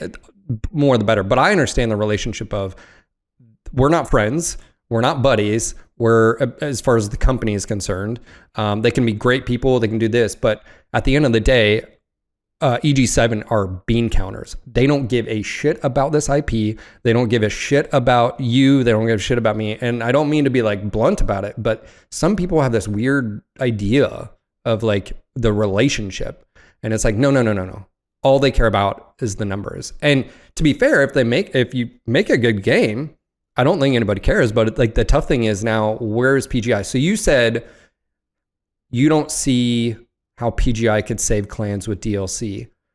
Can you elaborate on that? Because I've tried thinking, like, unless, like, how do you fix replayability in a non-replayable game unless they do that? And then I know some people wanted, like, why don't you just have a map sort of like Mercs at the end, and you can just go do what you're, but then that's introducing a whole nother, basically that's a new game. So, that's like, a new game. Right? Yeah. So, like, new game. What if the storytelling, which you said was okay, wasn't enough to capture the main, like, what would they do to where a DLC, like, what are your thoughts on that? Like, what would bring it back for you? Like, okay, so if we're wishful thinking here, you're saying, I don't really know if just a story, like, what would bring you back to clans? I mean, just putting it bluntly, I don't know what could, right? Because it's kind of like we're talking about, like, for me to go back, I would need, I hate to say the difficulty because it's not even really the difficulty. It's kind of like you were talking about, like each mission I go into, like I'm just gonna go Halo 1. Like I could replay that campaign over and over because the AI might not be the smartest, but it's at least dynamic enough and there's enough routes in the levels to do it where I can keep replaying it. So clans would have to rework maps, they would have to change AI, they would have to give you more options to tackle things. I don't see that really happening so much, you know? Um, and I feel like you asked something else, but I kind of lost my train No, of no, no. thought. I mean, oh, you're right though. I mean, and that's the thing is like I did a breakdown video where I'm like, you could tie in the skill system. You could do improvements where you, as a commander, could choose your, like that was such a missed opportunity. It felt like rushed. The armory, if you will, the science tree. I was like, it just feels like it's very linear as well. And they could, you've got your MechWarriors had a agility skill. And then it doubled on the other skill too for your mech experience. And I'm like, that just seems so, not lazy, but it just seems like that was an afterthought. Tacked on. Yeah, right? It's like, an afterthought. Yeah. It was, playing through, I'm like, why is this even here? Like, I understand you coded it, you want to pad out the game, but it's really like, these are just kind of fluff numbers. Like, yeah, I want the top speed to be the best. Yeah. But then what? And then it's like every mech warrior had melee. And I get why they did that that they had melee. You introduced it in Mercs. It's not that clan warriors despise melee for the most part, by the way. That is also a thing. But like the honor, well, a lot of people don't realize, like even the BattleTech nerds, is like the whole like 1v1 combat, the Zelber, that goes out the window as soon as an enemy is basically like has proved that they're not worthy of that. So like, yeah, they're like, no, fuck you. And so I just, yeah, man, I that's where my concerns are. So the reason I asked that is, and I know you haven't been a fan, and I feel like I don't want to put you on the spot here as far as like, but do you see, what are your thoughts on the future now? Knowing EG7, the layoffs that happened, okay, they cut the fat from the studio. I get that to some extent. That's normal, by the way, in most cases, but there were senior staff members that got let go at PGI. Like guys that have been there from the beginning that I knew. Paul is one of them. It's a known, thing. He was the lead designer for MWO. Like that's very telling. Now I don't think Paul's hurting. I think he was one of the original like stockholders in the company, so I'm sure he's doing fine financially. But what are your visions? What are your thoughts on like moving forward? Because you're basically telling me clans it's sort of dead to you. I mean, that's basically what you're saying. Yeah, and okay, so I didn't know nothing about the industry at all, and I did a little bit of research for that video. I just kind of looked at from when they started all the way till now. And again, stop me if, it's like, no, this is not at all. But the employee number, like I understand they will cut fat, but it's constantly gone down and down and down till now. Typically, successful companies kind of grow a little bit and then shrink, but I've only seen shrinking. So, and then their licenses coming up. So how do they go forward from here, right? Because they've had, I don't know that Clans is the worst selling, but it wasn't the hit that their shareholders want. And now they've lost core developers. And this was supposed to be like, kind of a revitalization. And it was very meh. So it's like, can they come back? I don't see how they really could at this point without starting fresh.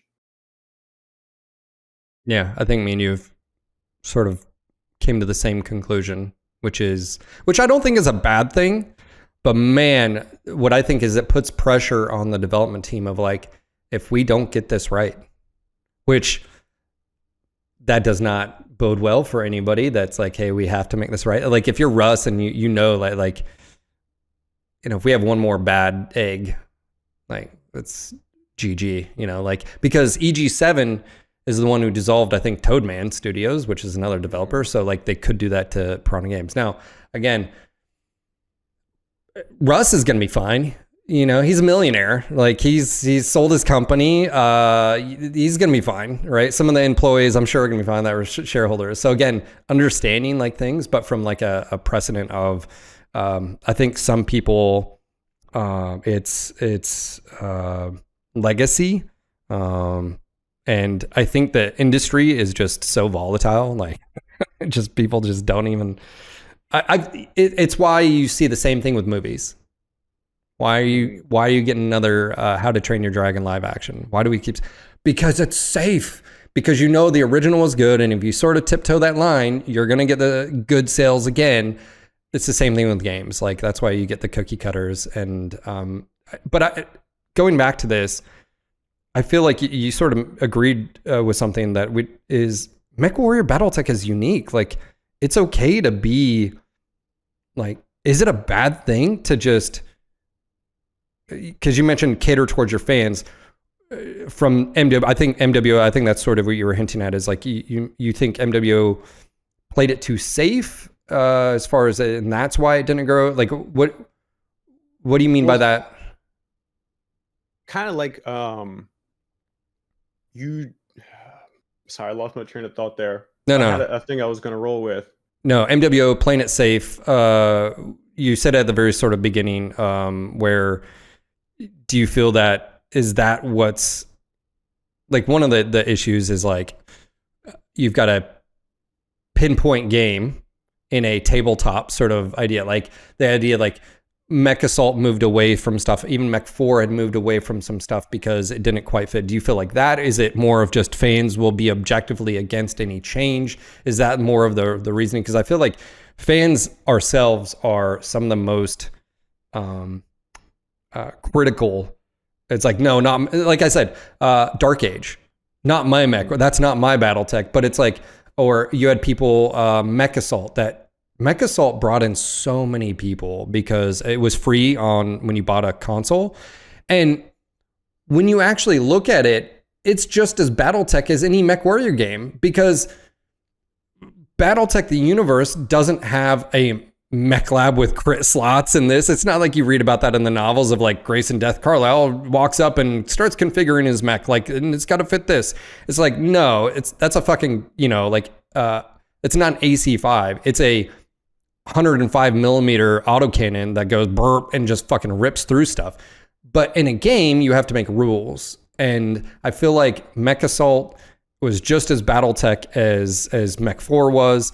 And Mech 2 and Mech 3, all they did was copy basically tabletop build rules as far as like how you could throw on 12 medium lasers on your left, right torso and it didn't really matter. Like it was just tabletop, blah, blah, blah. And I feel like fan base sometimes is its own worst nightmare. I don't know if you've ran into that. Yeah, I mean, it's got to be tough when your IP's been around for 40 years because everyone's got a different idea of it, right? And like, I do kind of hate. I mean, you can call BattleTech MechWarrior niche or whatever, but if your game is good and fun, it doesn't have to be, right? Like, yes, Halo 1 has a story, but I didn't care about it until after I played through and like fell in love with the mechanics of it. So that's kind of what I was trying to get to way earlier. It's like, they sometimes handicap themselves because they want to please fans because it's lore accurate, where it's like, just make it fun first, right? And then we can try to work on, I'm not saying throw everything out, but like make the game fun and first and foremost, go from there. Yeah. Well, that's what's tough though, is what is fun, because you're a competitive guy, you like competitive shooters. So what is fun to you versus a casual, that I feel like that's what's tough, is like, how do you bridge that gap? Because would you have continued to just replay Halo, or would you have rather gone online and played? See, I'm saying like that trailer you had sent me, that looks way more immersive. I almost wish they had gone that way and not went the shooter. Now I understand why in 2013 you might want to stick closer to a shooter than a more immersive sim type game. But I feel like the market is just kind of stagnant right now. Lean into that simulation aspect, lean into the heavy stompiness of the mechs. Just give some people something new and novel. I think that'd really kind of make a splash if you can do it correctly. Gotcha. I'm tracking. I mean, I think I know like my competitive side and what I just said seem to be different, but no. I mean, it's the difference of what you're saying is it's like if you took COD or Battlefield and then you were say, hey, we want a little bit more depth here, that you're able to side poke, or there's more depth in your equipment that you can use, but not too much, because you did bring up, you don't want like that it forces out your casual players. And I do feel like that is a interesting dynamic to play. Like, because I think the majority of people who are BattleTech fans are my age or older. I would say the majority, because again, the IP came out 40 years ago. I think a lot of people are in their, 40s, 50s, 60s. And so then the question is, do you as a fan have to like get out of the way? Like, I don't know, man. Because I look at the games industry and I just look at, so EG7 is basically saying, hey, we've now got rid of Toad because they weren't, and EG7 isn't doing well in the grand scheme of things. Like, they're not making a ton of money, right? MWO, I think, keeps the lights on, and Russ has stated I don't think it's a good PR if you just got rid of if you just shut off the, stuff, but I think it pays for itself. But, what do you have to start working on, they've already had to have started working or theory crafting or play testing what comes next. Like you'd have already, like the DLC and the team that's working on the next DLC, I don't think needs your lead engineers. Like you've already got everything set up. Like they're going to be using those tools to move forward and stuff. So like for me, I just look at what does that look like? Are they looking at what are we good at? Obviously mech combat, I think you sort of hinted at. The mech combat seems solid. So do you take that aspect? But I just don't know. I'm at that point when someone asks me, I don't have a clear depiction of the future anymore. I used to, like, up until 6 months ago, I would have said things are actually looking pretty positive. We got clans coming out. It's looking to be pretty awesome. I was with you. I was like, this is great. Like it seemed like a new golden age coming through. And, maybe that's me being naive because I wasn't here for the other releases, but yeah. I even saw some videos like, the future of BattleTech. It's like, this is the time for it to rise up. Yeah. And that's kind of the frustrating thing, because if PGI does go away, or, they don't have money to innovate onto the next title, it's like, the series really could be stagnant for a long time until a new company can get that license from Microsoft, or even want to. Yeah, want to. Yes, actually, because so many people, one, they're confused. They don't actually understand licenses or how this works. So I'll just clarify for someone who's listening. Microsoft owns all digital like gaming rights. They own the IP. Tops owns all the physical stuff, your tabletop. So you have two entities. Catalyst Game Labs, that we all know, CGL, is a licensee. They have a license, which means they went to Tops and said, hey, we want to be the producer of, the tabletop and miniatures and all the stuff that has to do with that. Boom. So they're that. Anybody can go to any of these companies and get a license if the companies see a good business decision, see a good business plan or whatever. Just like how HBS went to Microsoft and got a license on them the second time. Their first one was through PGI because they made a deal with PGI to use their 3D models. And so then it saved you all that time and effort. You didn't have to do it. Also, really smart, because we had MechWarrior Tactics. I don't know if you even know what that is. Google that one. It was a failed project through Infinite Game Publishing. And you'll, as soon as just pull up the images, and you're going to see, I want to see your face when you pull up MechWarrior Tactics and you go to the images and look at the mechs, and you can probably get, it was a 4v4 against AI and then a card collecting game too. See, I love tactics games, so yes, I get you. Cool. Yes, but then just clicking, yeah, you would play BattleTech. You'd play BattleTech, and you'd be like, yeah, that's what I wanted, not that. So yeah, I think, okay, yeah, I see what you're saying. Yeah, this looks maybe like more of a mobile game, and you're like, wait, what the heck? I think Jordan, so Jordan being the original creator of BattleTech, basically said, let's use their assets. One, flying debris. Alex Iglesias is one of the best artists out there. He already set he updated what was this horrible line art to this beautiful thing. Why fuck with that? Like, let's just go with that. And I think that was smart. But to me, the important thing here is everybody's like, yeah, you know, PGI just stops other devs. They're not stopping any other developer from coming in and getting a license. PGI does not have an exclusive license only. Microsoft would not agree to that. There's a few things. One, you've had legal issues in the past with Harmony Gold. Are you familiar with that? Oh yeah. Okay. Yeah. So that's a huge win for PGI, yes. Right? And BattleTech MechWarrior in general. So we don't have to, but if you're coming in, now you're wondering, do we have to worry about that from a legal standpoint? Are they going to come after us because we're not PGI? Even though it, you know, so I don't know. I mean, you'd have to hire a lawyer and just say, okay, it got thrown out, or yes or no. I'm not a lawyer, so I don't know. Another thing is you're seeing, did Mech 5 clans not do as well because of Game Pass? And clearly clans had to be on Game Pass, which means all future MechWarrior titles have to be on Game Pass, which means, is that going to cut into your revenue and profit? Which I would assume is an answer of yes. And then you're launching on Steam, which is a top of 30% off of your revenue. Is Microsoft also making a percentage off your revenue off of that? So there's so many complications. That's why Paradox did not do a BTA BattleTech 2.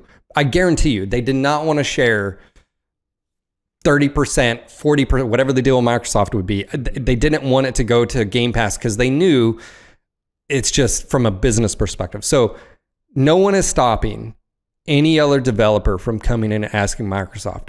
But all of that information right there would probably make every other studio out there say, nope. Right. And it is frustrating too, because, you know, like I said, I grew up with Warhammer as a kid, and now there's so many different types of Warhammer games. But from what I understand, as long as they're not directly conflicting with each other, they should be good to get a license, right? Where it's like, I could see, I don't. now you have me even more worried for the future, right? That game companies could have came in at any time and rocked and rolled with it, but they probably did see like a lot of issues with it. Look at BattleTech, right? You just said, by the way, this is funny. You said Battlecrack. That's what we called it because we got we played Battle. We got it like a week early, so we were streaming it. Dude, that's what we called it. We called it Battlecrack. So, and then you throw on the mods. It takes experience to a whole nother level. It's great. Blah blah blah. So clearly, HBS was successful enough that they attracted the attention of Paradox. They were bought. Okay. We don't know exact numbers, but we estimated it sold well over a million, probably millions, especially when it went to Humble Bundle and all this. For $5 you get, like, why wouldn't, you know, like, okay. So it was successful in the extent of a small business. They did well. Jordan Wiseman cashed out again, sold another company, and was like out. I'm assuming if he could have, he would have got the IP back, but it's owned by Microsoft. And if Jordan couldn't get it, no one's going to get it. I'm a little worried. I'm concerned. If you would have asked me 6 months ago, I would have said, actually, I'm looking pretty positive. I think they're going to start development. As soon as clans launch, they'll start development on, let's just call it Mech 6. Mech 6 is going to be the next multiplayer / probably PvE, because they mentioned DMZ, which I think is a cool idea because it mixes PvP and PvE. It caters towards your casual, and then it also caters, like, everybody's brought under one house. I'm not certain of that anymore. And I don't know, which sucks because, again, I have a symbiotic relationship in the meaning of, this is my job. This is what I do. I stream, MWO, BattleTech, built a BattleTech, community. They've been super supportive. But every once in a while, someone asks, hey man, what happens if the servers go off? Or what about in a year or two? And again, so I know sometimes I look at it from a business perspective, and I'm like, I don't fucking like that you guys are uncertain, because that makes me very uncertain, so there's also that. And in the BattleTech situation, were they too successful? Like, did Microsoft want money for them to keep developing it? Because you see all these mods, and it's like, man, you could see how they'd release some substantial DLC to hop people in. It's like, man, why didn't they go any further with it? You know? No, I would say no. I think Microsoft, full stop. I don't think they care. I think Microsoft is they're IP squatters in this case. It's such, I mean, okay, let's just say it sold 3 million copies. Even if it was at full price, that's pennies to Microsoft. Like, sure, you know, like it, you know, I mean, because if Clans, I mean, maybe the difference would be if Clans would have actually done really well and everybody's playing on Game Pass, and it's because you guarantee they're looking at analytics, how many people are actually playing right now. And if it's super successful, hey, you know, maybe there's something here. Maybe we need to hire PGI to, you know, maybe, you know, they contract PGI. Like, why would Microsoft take an in-house developer when they can just pay PGI to create the next best thing or whatever? So, yeah, I just don't know. And every single time I talk about it and I see people, I always say is the developer capable of it? Clans, I didn't expect anything else. And I think that's why some people, and I don't say that negatively. What I'm saying is, I think what they did is they improved drastically on their storytelling. And obviously they learned what mocap is. And with Unreal, it's fantastic. It's all great. But gameplay didn't change at all. And so that's why one of my critiques, and I think some of the developers took like offense and didn't really understand when I say gameplay. Gameplay is what you do. And there's no difference between Mercs and Clans. Aesthetically, the UI changed, but like it's the same gameplay. And actually, in some ways, it's more restrictive because you can't do what you like in BTA, go around, right? Play Pokemech, because that's what it is. It's Pokemech at that point. That's the end game, which is crazy because it's like people complained that there wasn't enough gameplay in Mercs. So it's like, how did they not think to add a little bit into Clans, right? Yeah. Like those complaints were already there. Yeah. And then they did choose a very I think it was the term brave. It was very brave of them to do Clans, because you could have easily done a story arc of you were on a planet that got fucking ransacked by the smoke jaguars. They could have done the whole revenge story arc of you joined the SLDF on kicking the, Operation Bulldog, kicking the shit out of the jaguars because your family got murdered. They were brutal. You were in an internment camp, whatever. I mean, they could have done that, but they came in and they were using words like quiaf and af, and then you had no glossary to even. That's another thing. I think the clan, how they depicted the clans, it's not what I read in the novels. It's not how I envision them. And Perez was my fucking favorite character. Why? Because he was exactly he didn't lie. He was brutal. And I just didn't get that from the other characters. The whole is there traitors and would all smoke jaguars agree to no, but a lot of that shit would have been snuffed out because you're literally, it's comparison again to World War II or any other thing where you've got a generation that's raised up to believe a thing, whether it's superiority, talking about obviously Germany, Nazi, blah, blah, blah.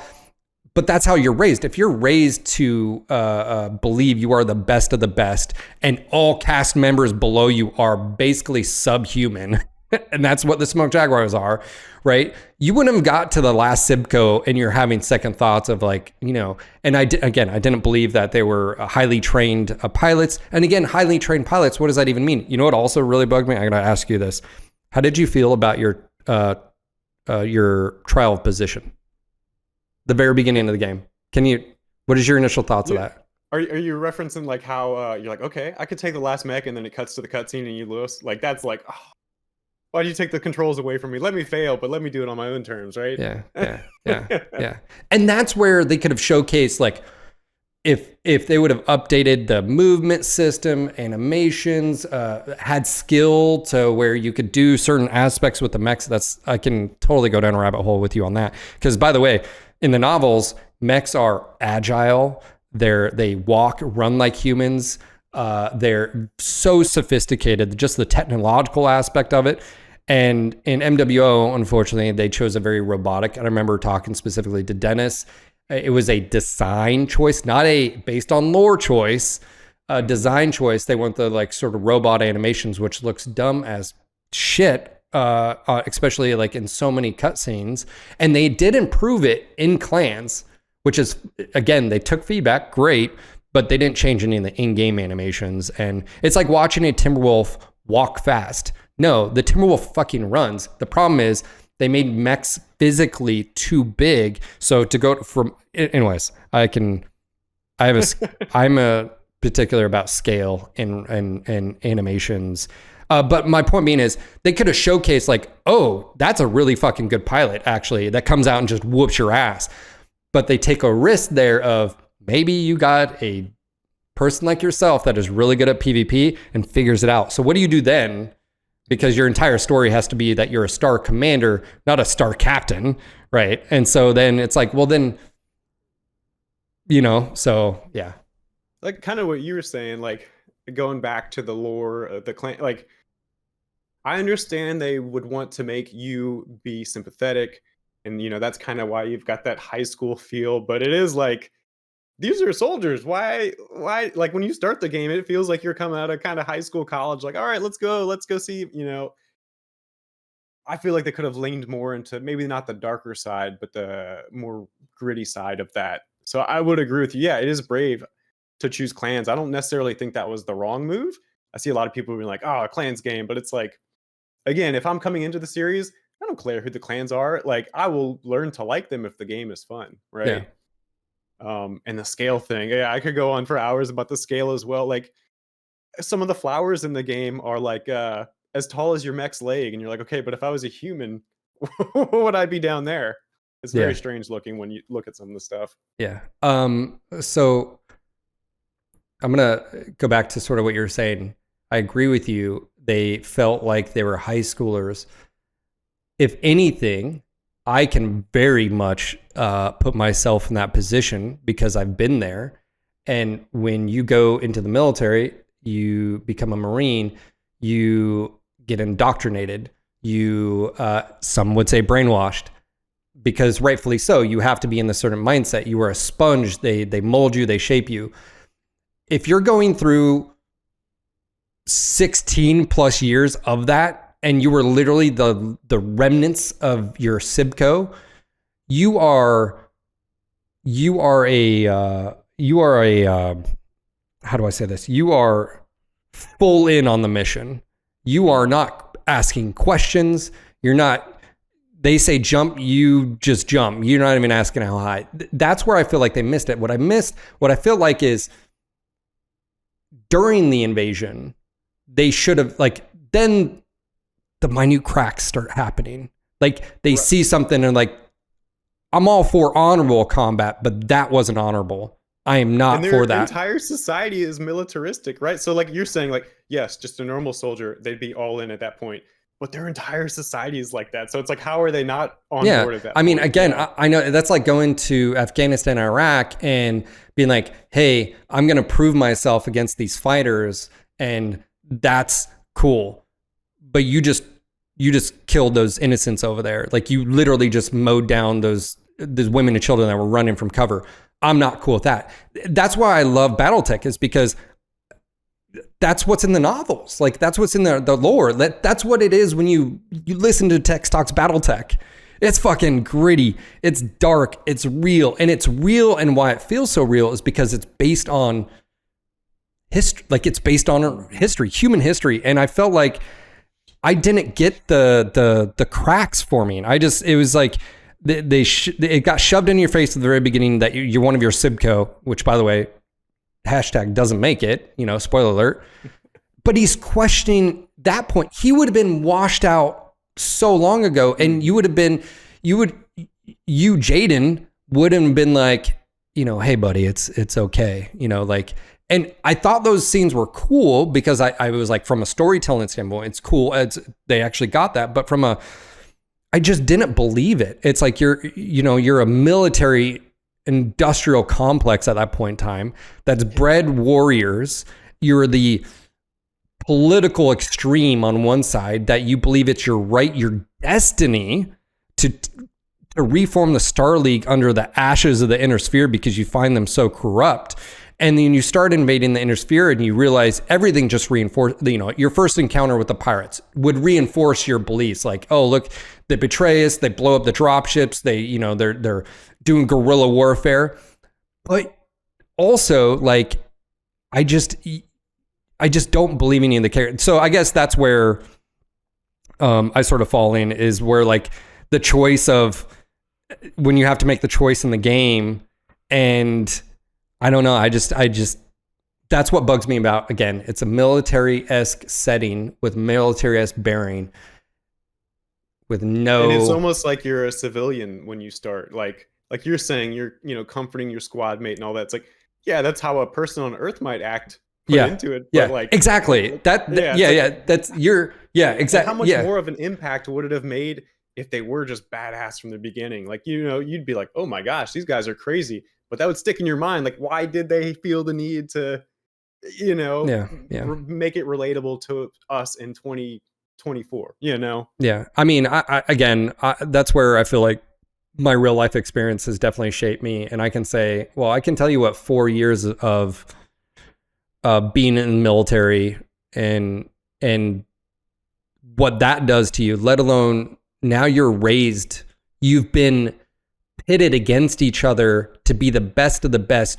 You have all the history you've been given to you because you're going through history lessons, all the things.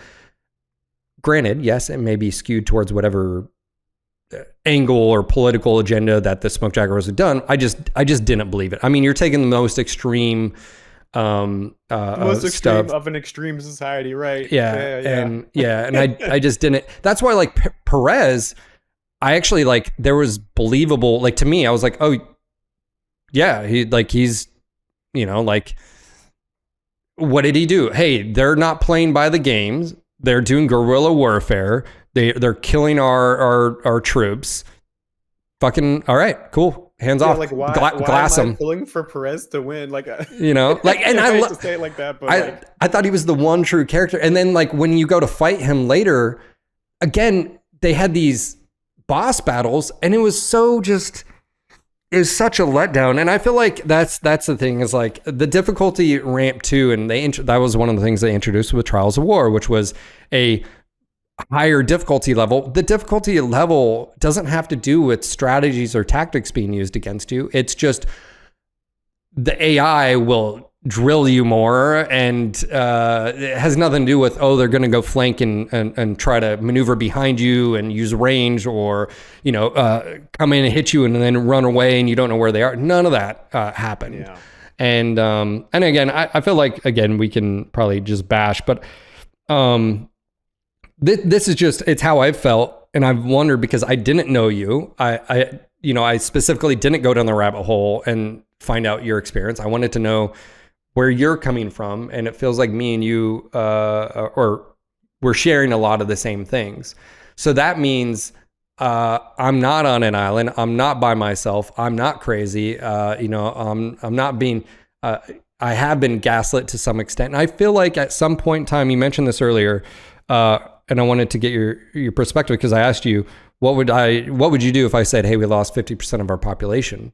I mean, because it comes down to, I think it comes down to just personnel and who, and I like Russ. I like him on a personal level. He's actually very intelligent. I think some people don't realize that. But I wonder, some of the design decisions and people in charge, clearly from faction play to balance changes to Solaris and MWO to Mech 5, wide as an ocean, deep as a puddle, and then clans. I just wonder, is it the right people to be making, the right game? And then on top of this, you throw in all the other issues. So I don't know. I think that's the crux of it, right? Like, to me, looking outside in, and I don't know, but it seems like it's just a very old school mentality. Like, we're going to make a single player and we're going to release DLC. And that's tried and true. And it's like, okay, but 10 years have passed and that doesn't seem like it panned out like you wanted. Like, I think kind of what you're pointing at, it's like, uh, it needs some kind of huge revamp in the way you think about your games, or different developer to really do it justice.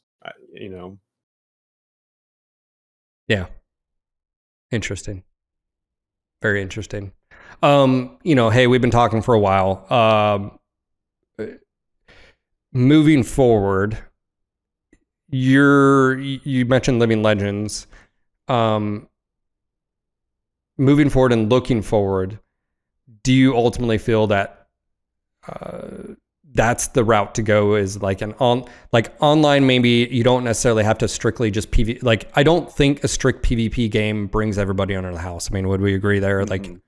Like for sure. Right. Yeah. I think, a huge part of the fan base, like you said, casual, I just want to drink a beer on Friday and blow some stuff up. That is I understand that.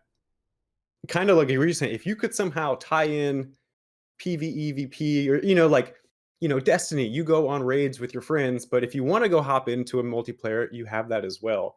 Is that too much for one game to do? I don't know, but I just feel like you can't, like, it's been 10 years since the last PvP game. You can't just not make a PvP game and expect your community to grow exponentially, because there's only so much you can do with a campaign, only so much content you can make with a single player game, right?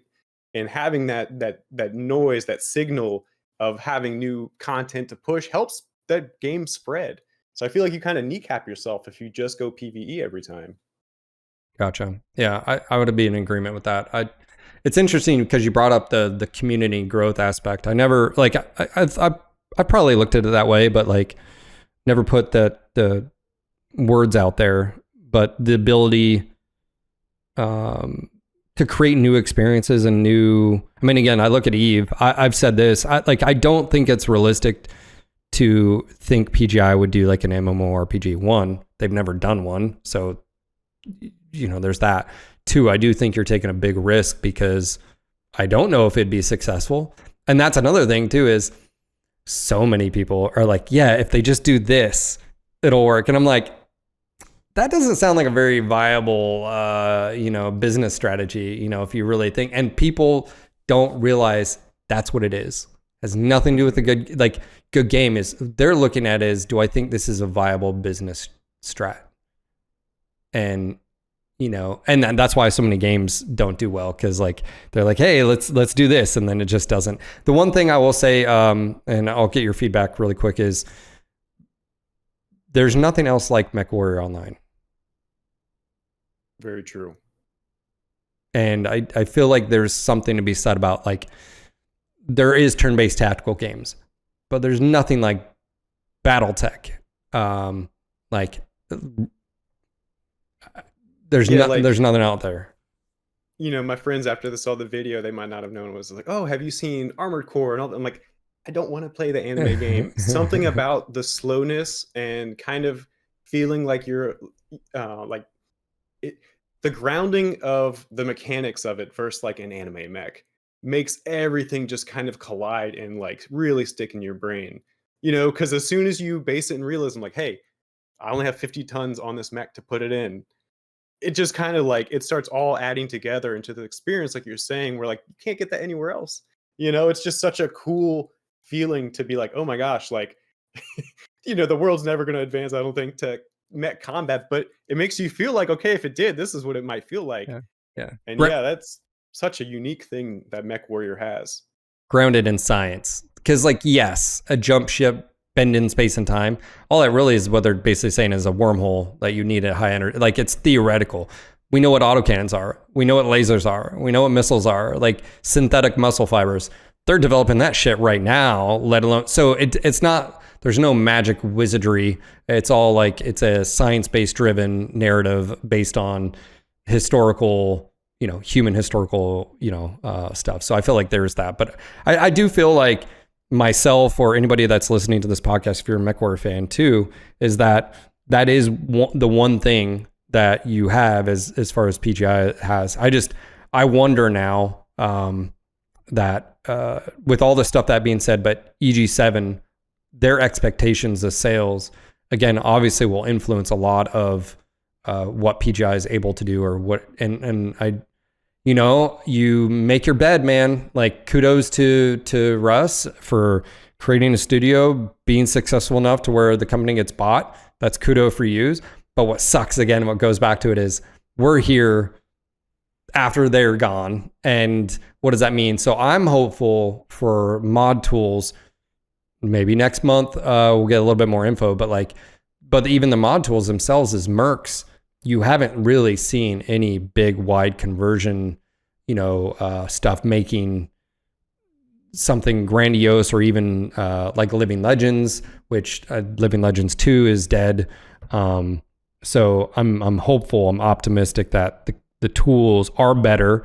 And I do believe the dev when he said that the tools are better. So I do hope that brings some, but I'll say that because if they, I don't know what they do. I mean, is the moving forward, if it's dependent on the clan DLCs, that's an issue, or are they going to be given another attempt to spend 20, 30 million. Again, this is per Russ is saying you need 20, 30, 40 mil to develop the next thing. Is like, are they going to be like, do they have to come up with that coinage, or is that like, because I'm assuming, I don't think EG7 fronts them money. So like, how does that work? Yeah. When you get a Star Citizen thing going on, just. Well, I'm just kidding. That has its own thing. No, but like, that's actually how MWO sort of started. They had a founders program. They were, which basically you buy that's where all the founders, the Jenner, the Atlas, Catapult, and the Hunchback. So they were very successful with that to be able to get capital up front, and they were like one of the first to do it. So like there was that, but I don't know. The other positive thing is they have a player base that is in the age demographic where generally you have more disposable income than younger people. So right. Catalyst Game Labs having one of I think the most successful tabletop Kickstarters. Like, so there is that.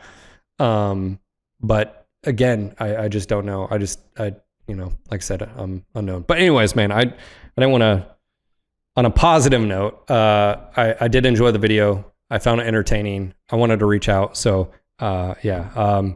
Do you have any more plans on any more content for MechWar BattleTech, or? Yeah, I might end up making a deep dive. Like the very next one I have, I think I'm gonna just do on Why I Love the Raven. Way more comedic, but I think I even want to do, a whole review on the different BattleTech mods and a whole video on MechWarrior Living Legend. Like, I've been having a blast with that game. And it's there for people to play. I feel like just people don't know it's there, and it's easy to hop into. So I've just been having a ton of fun playing with the green screen and making this type of content just because, I want to help BattleTech MechWarrior as much as I can, and I'm having a blast making them. So why not keep going? Yeah, for sure. Yeah. Okay. Well, that's awesome, man. Well, like I said, I'll watch it and drop the your channel in the description and stuff like that, so more people can check your video out and videos. How have you felt about the reception? What has been the reception of your video? I would say, mostly a lot of people saying like, yes, this is what we've been thinking. I just love I've learned so much just from the comments, people dropping like tons and tons of knowledge about the series. So it's been great. As a community, I'm sure there's grumpy people, but as a whole, I think BattleTech, it's just like, I hate to say dads at the end of the day, but it's guys that just, they love what they love and they're passionate about it. So I've been very much nicer than the Tarkov community when I used to make videos for that. Yeah. Mech dads. Yeah. I'm officially a mech dad. I joined the crew a few years ago. So yeah. That'll, yeah. Of course, guys, if you don't know, if you're watching this, I'll have all of his information down below. You can go check him out. Rumple, just want to say thank you again for being here. Next time, I'll make sure to have a camera so you can see me. I thought last time I did a podcast that my camera actually worked on Discord while I was using it on OBS. So I don't know why it's not, but I can have another one. So yeah, make a little bit of feedback. Yeah. if you want to hop in with us Friday, I'm trying to get a couple buddies. Yeah. I'll be live. So yeah, we can do a dual stream if you want. Are you over on do you live stream on Twitch and YouTube or? I pretty much don't do streaming. I don't think I'm entertaining enough to keep a flow of ideas going. Okay. But yeah, I'm just trying to get a couple people to hop in Friday in MWLL. Okay. Just to see what we get going. Okay. All right. But yeah, man, thanks again. We're definitely gonna have to do this again, especially whatever comes out. It'd be great to like sit back down and have a chat with you. Yeah. Thanks so much. Yeah, man. Thank you again. My friends don't have to listen to me yap anymore. I got you to talk to. That's all right, man. Well, I appreciate it, and we'll be in touch. Yeah. Have a good one. Thank you.